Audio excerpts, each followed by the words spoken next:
Alright, you guys, welcome back to the channel. Here for some more Dragon Ball Sparking Zero. Today we're going to be talking about Shallot himself, and we're going to be speculating a little bit just because that's something we like to do here on the channel. Obviously, the character was just confirmed to be part of an upcoming extra DLC pack for the game, which is extremely cool if you ask me, because one, not only does this potentially open up some doors for other Dragon Ball game collaborations down the line, like Xenoverse 2 or even Fighters, for example, but two, I know a lot of people were actually looking forward to this character being part of a mainline Dragon Ball game, and Sparking Zero is the first to do so. I feel like they're mainly doing this because of the Dragon Ball Legends 7th anniversary. Could be totally wrong on that, but we actually got some news here recently. Massive thanks to Dragon Ball Game News for sharing. Kagi, who's the voice actor for Shallot, also known as Sayu, reveals the voice acting work for Shallot wasn't that long ago, maybe meaning that Shallot was not an original DLC plan. That's the same thing that I'm currently thinking, but here we have Sayu himself, also known as Kagi, checking his calendar and even being surprised of how recent he did the voice acting work. Fastest turnaround ever. I don't know if I should say it when I... Anyway, we recorded this not that long ago. Not that long ago. So again, maybe it wasn't even an original DLC plan, which does make sense to me, because if we go over to the original season pass, which cost $35 US, they only promoted DLC 1, 2, and 3. But now with this updated season pass, they went ahead and included the extra DLC Shallot character. Mind you, the price is still the same at $35 US. So for the people who bought the season pass early, like myself, who had in the back of our minds, okay, we're just getting the 3 DLCs, but now they're including the extra DLC Shallot pack.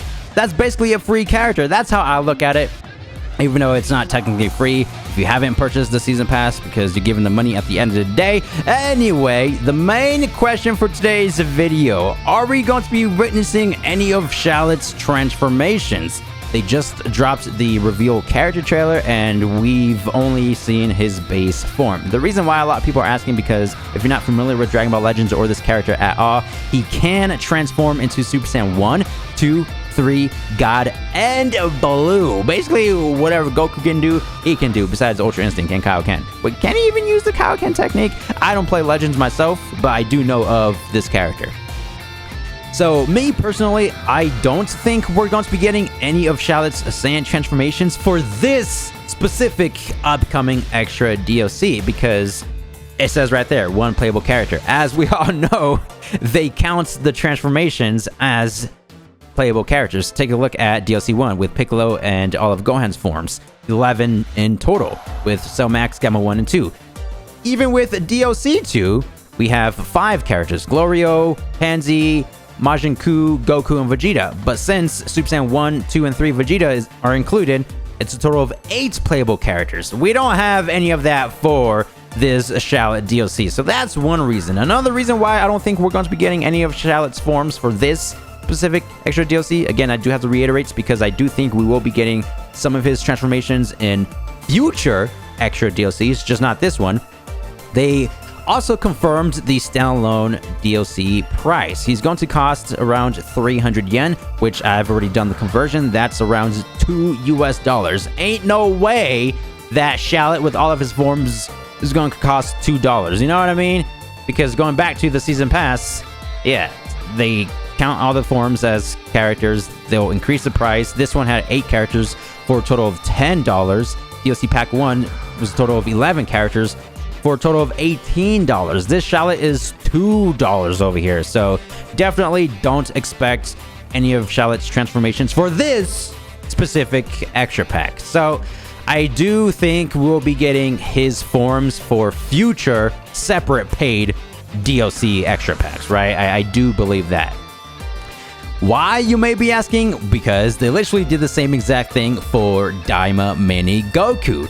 It was part of the pre-order bonus, which if you pre-order the game, you got the character for free. Now you can purchase them within the pre-order pack, which does cost around $4 US, but that's not the point. He couldn't necessarily transform into any of his transformations, which, if we've seen Daima, he transformed into Super Saiyan 1, a little bit of 2 when he used the Super Kamehameha, 3 went up against Goma, and 4. Can't do any of that with this specific pre-order bonus character. However, for DLC pack 2, they went ahead and included his Super Saiyan transformation underneath a separate preset, right? It was like an additional costume where you were allowed to transform into Super Saiyan, and you also have a different ultimate attack where you transform into Super Saiyan once again, right? So I feel like they could do something like that for Shallot.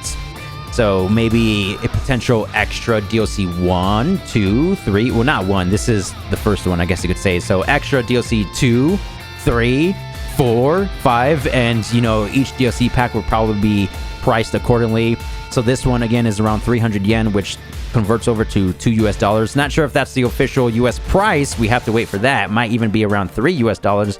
But for the transformation Shallot DLCs, yeah, maybe around $3 as well. So let me know down below in the comments what you guys think about all that. Moving forward to all of Shallot's transformations from Dragon Ball Legends, we're going to go ahead and speculate a little bit more, but real quick, he has a cool design. I think he is an epic character, and I'm pretty sure this is my very first time witnessing the godly tails on an official Saiyan character with the red and blue aesthetic. Isn't he technically classified as an official character because he was literally designed and created by the legend Akira Toriyama? You can also see that he's taking some of the idol stances from other Dragon Ball characters. So Super Saiyan, for example, I'm pretty sure this is from Super Saiyan 2 Majin Vegeta when he used the Final Atonement or Final Explosion technique. Super Saiyan 2, that's more of that generic idol stance, maybe taking that from Super Saiyan 2 Adult Gohan. Obviously, 3 ripped directly from Goku himself. God stance, I think that's from Vegeta. I feel like I've seen that somewhere before. And Super Saiyan Blue, that's just something similar to Super Saiyan God. I even think in the Sparking Zero trailer, he used his base stance. So they're staying true to the source material. So let's say if they do include all of Shallot's transformations in the future, how would they work exactly? Well, I'd say that's pretty dang obvious, but first let's break down how they work over in Dragon Ball Legends. Now, if I do say something incorrect, please be sure to correct me down below in the comments. Again, I don't play Legends, however, I've witnessed some gameplay, and we have this image to go off of. So, he can only transform into one of his transformations. He can't go in order consecutively from base into Super Saiyan 1, 2, 3, God, and Blue. So based off this image, it says Super Saiyan 2 Shallot equipped. So during battle, actual gameplay, you start off as a base Shallot, and whatever transformation you have equipped at the time, you'll be able to transform into that transformation, right? And if you want to transform into Super Saiyan God, for example, then you have to back out, equip that transformation, and then you get to transform into God from base. Obviously, in Sparking Zero, it'll be a lot different. They have a couple different routes they could take, right? The classic Z and Goku route with Super Saiyan 1, 2, and 3, or even the Goku Super route with Super Saiyan 1, God, and Blue, which, to be honest, that's my preferred preference, just because I want to play as the God forms. I mean, who doesn't? You know what I'm saying? Super Saiyan 2 and 3, unfortunately, we'll have to sacrifice. But they could, I guess, in theory, include all of Shallot's forms, and then he'll be the first character to transform into Super Saiyan 1, 2, 3, God, and Blue, because Goku can't even do that. He can't even transform into Ultra Instinct. He starts off as UI Sign. You can transform into the silver hair Ultra Instinct, but not from Blue into UI Sign, or even base into UI Sign. You know what I mean? So that will be cool if Shallot can do that, but again, I don't see that happening. It will be one of the two.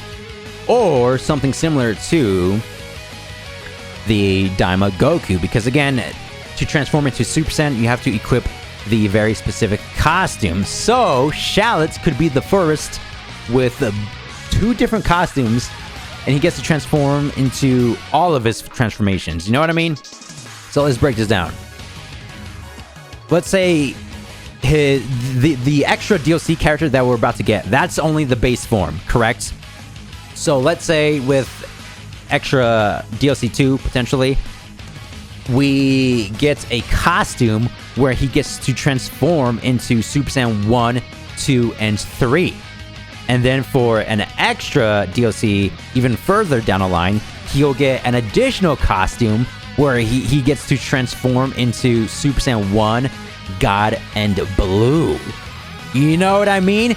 That makes the most sense to me. Instead of separating the character like what they did with Goku, Z End, and Super, they could just add additional costumes for Shallot. And then have first costume, again, Super Saiyan 1, 2, 3. Second costume, Super Saiyan 1 with God and Blue. You know what I mean? They literally did that with Daima Goku. His original presets, you can't transform, but with this costume, you can transform into Super Saiyan. And going off topic a little bit here, I feel like they're going to be doing the same thing with DLC 3, right? Including Super Saiyan 2, 3, and even 4 Mini Goku with additional costumes. So that could work 100% for Shallot. You know what I mean? Hey, come on, Spike Chunsoft. Let me think of the ideas from now on. 2 costumes for Shallot. Of course, the first preset, just base form, and then the other 2 costumes with their respective transformations. That's how you would do that. Let me know down below in the comments what you guys think about that costume idea. I mean, they literally just did it for Mini Goku, so they could do the same thing for Shallot if they even have future DLCs planned out.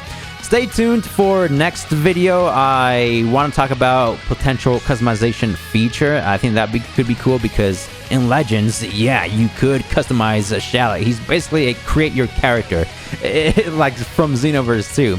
So this is it for today's video. I know a lot of people would like to see Shallot's different transformations for this upcoming DLC, but I just don't think that's going to be the case. I mean, base form is good enough for me. Again, like what I said at the start of the video, this potentially just opens up the doors for future Dragon Ball Lit gaming collaborations like Xenoverse 2 and Fighters. Stay tuned for that video as well. Geez, I still have quite a few videos to make. So again, thank you guys so much for the immense supports. Thanks for watching. I'll see you guys in the next one. Peace!